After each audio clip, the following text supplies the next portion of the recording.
అందరికీ హాయ్.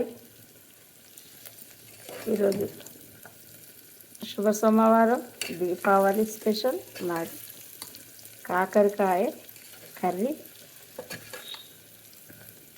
ఈరోజు నాకు ఒక పొద్దు కదా, పొద్దున్నే తినేదాన్ని, కానీ ఈరోజు దీపావళి నేను ఇప్పుడు సాయంత్రం పూజ అయినాక తింటున్నా. ఈ కాకరకాయలు మనం మంచిగా కడిగి ఈ ఇండ్లున్న గింజలు తీసేయాలి.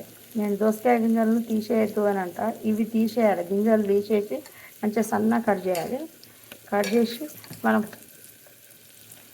ఆయిల్ వేసినాక అన్ని పోపు గింజలు వేసి ఒకదానొకటి అన్నీ పచ్చిమిర్చి ఉల్లిగడ్డలు ఇవన్నీ వేస్తాం. అట్లా కాకుండా నేను అన్నీ ఒకటే దానిలో వేసి కడిగిన ఏంటి ఈ కాకరకాయలు ఉల్లిగడ్డలు ఇవన్నీ మంచిగా కడిగిన పోసి ఈ పోపు కాగానే వేసిన, అంతే మగ్గినాయి.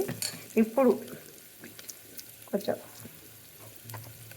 పసుపు, ఒక వెల్లుగడ్డ కచ్చపక్క దంచేసిన. ఇట్లా అయినాక మనం ఇట్లా చేసి చేదు రాదు, కారం అంతే, అస్సలే ఉండదు చేదు, బాగుంటుంది. చేదు అన్నదే ఉండదు. మీరు ఇట్లా ట్రై చేయండి.